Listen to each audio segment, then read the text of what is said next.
Hey guys, welcome back to another Sparkle adventure. In part one of this two-part series, I made this decorative dashboard to go right in the front of my fall setup. And on the back of it, I made this fall bucket list, which was so much fun. You may have seen it on my feed if you follow me on Instagram. If not, make sure to follow me at Sparkle Adventures to see all of the planner and cute lifestyle things. Okay, so in part two, I will be making two dashboards, and let's get right into it. For this first one in this part two, I wanted to do another decorative and highly layered piece, really focusing on this girl die cut you can see in the bottom left-hand corner. This is a piece from the Planner Society from, I think, last year. I'm not sure which month, but I just love that she's holding pumpkins and it looks festive and cute. And so then I found this floral patterned paper with red that accented the girl. I will say it is slightly busy, so I knew that it would take layering of some simple pieces to really make sure that she stood out, and I think I did a pretty good job of it. First things first, let's cut the paper down to size.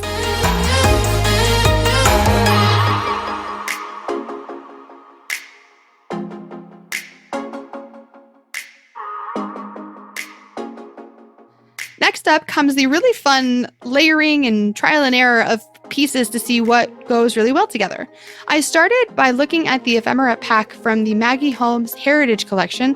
It's the latest line from her, and it has a lot of muted tones, which makes it perfect for fall and also for accent pieces. Because like I said, with this really busy patterned paper, I'm looking for something more simple to make sure that the girl character stands out.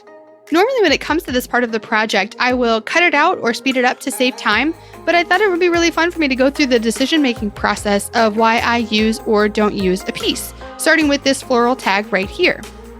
Originally, I thought that this tag would be a great accent because of the dark blue color on the top, and the girl character on the right has a light blue sweater, and those blues I thought would look really good together. But if you see, there's a big flower on that tag, and once you put it behind the girl, your eye doesn't really know where to go because it's kind of torn between the light blue of the sweater and the light color of the flower, and it's really busy. So I decided against it. Next, I saw this floral piece, and I love vellum because I love that it's slightly transparent, but you can still see the background. But that was the problem with this piece because with these accents, we're really looking for simple parts and accents to break up the busyness. And because you can still see the pattern of the paper in the back, it doesn't really do what we're looking for, which is to kind of simplify things. So keep it moving.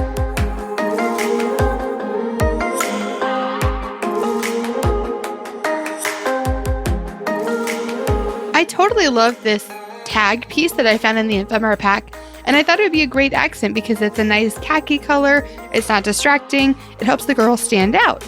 But the problem is the size of the piece. So really when it comes to this, you want one big piece to really break up the accent or the thing in the foreground from the background. And that's the part that this piece, the big tag in the back, is playing. It separates the girl character from the background, keeps it from looking too busy.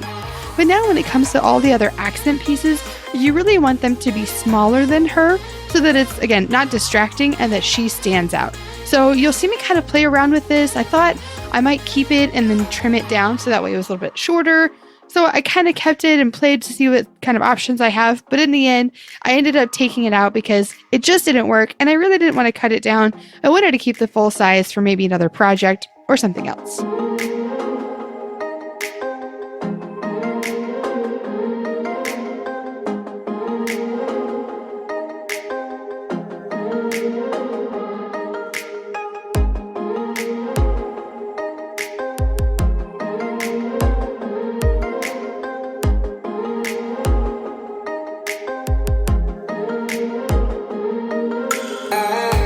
After I took away that big tag, I knew that it still needed more. So I pulled out the other die cuts that came in the same pack with that girl character to see what I could find that would work.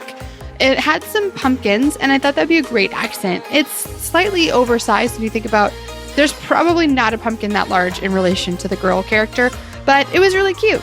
And then looking through the rest of the stuff, I mean, this stuff was cute, but still didn't quite go with making sure that the girl was the focal point. But I did love these flowers, so I pulled those out and I kind of arranged them around so that way you could tell that there were flowers there, they were accented, but again, they weren't distracting from the main part, which was the girl.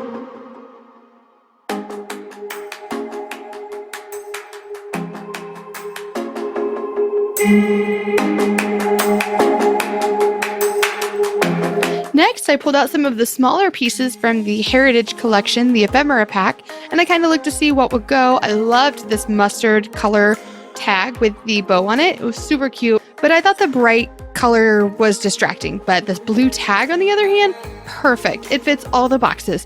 It's got a dark blue color to really look cute with the light blue sweater, and it's smaller than the girl character. I am in love with it. It's perfect.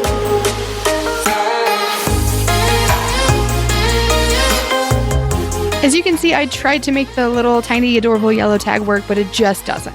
But these teeny tiny cute stamps, on the other hand, are perfect.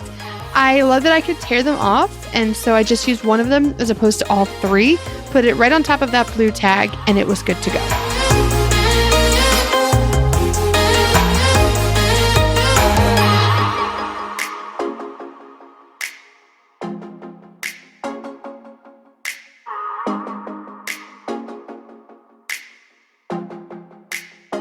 While I start adhering these pieces down, I'll give you one more piece of information on layering and making sure that your focal point stands out is angles. If you notice, almost everything around the character, that tag in the very back, the purple one to the left, and then the blue tag, they're all at an angle. And then the pieces that I really want your eye to be drawn to, the girl, the pumpkin, and then the tiny stamp on the left, those are all straight up and down 90 degrees. I mean, I didn't measure it or anything, but those are the pieces that are, again, straight. They're all in the center, focused together, because that's where I want your eye to go. So there's another little insider piece on layering for you.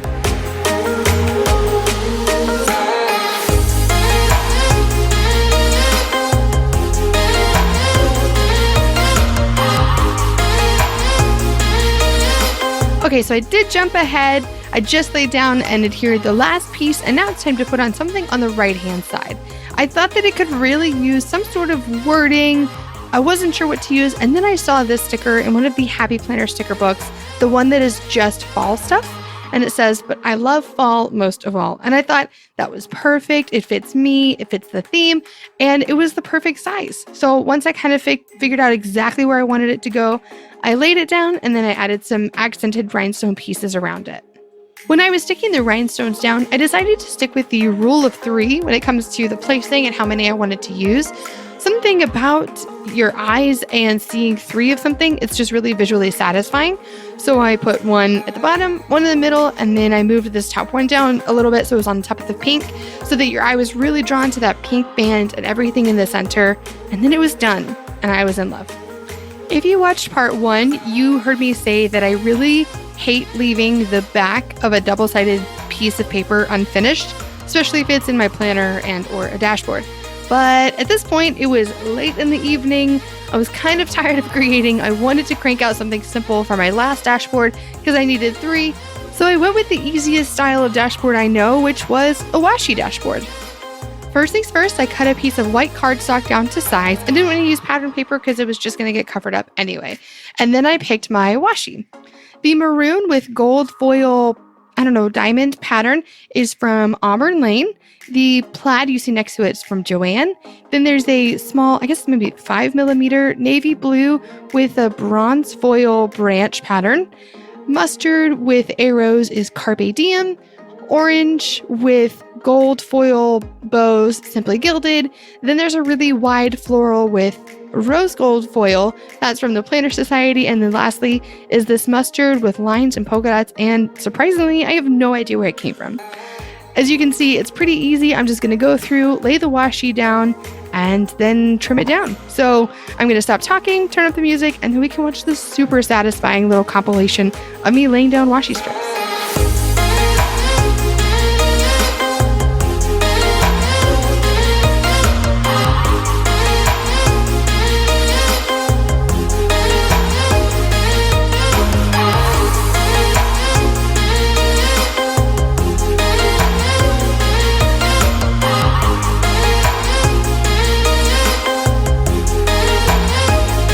Okay, I'm going to hop back in here, and as you can see, I did cut some down just for time's sake. And I wanted to explain why I started with that maroon with a gold foil diamond pattern, but not at the very top of the page. I didn't want the washi to be diagonal at a really extreme angle. So I went with one of the widest parts of the paper so I could really figure out what angle I did want the washi to be at. So then all of the pieces above and below really looked well together, and it wasn't kind of, like a 45-degree angle, which, like I said, is a bit extreme. So by doing it this way, I'm really able to gauge how the washi will look and go from there.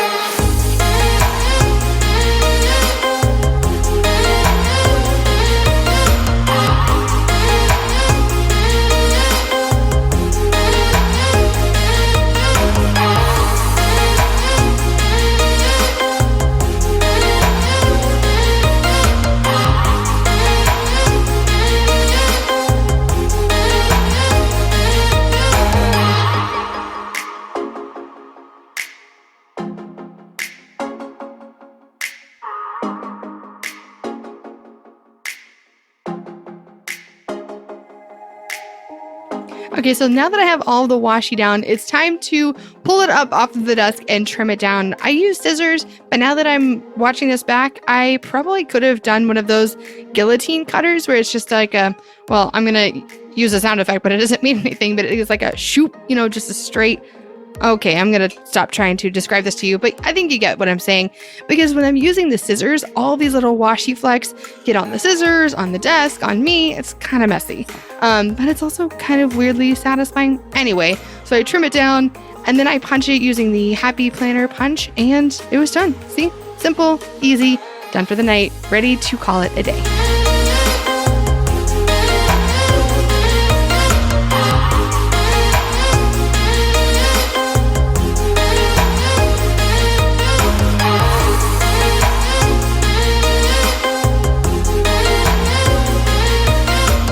You can kind of see a little bit of my Franken planner setup that I have going on, but in my next video, I'll be doing a full flip through, walk through, and explanation of this planner, the dashboards I made, and why I went with this planner setup that I did.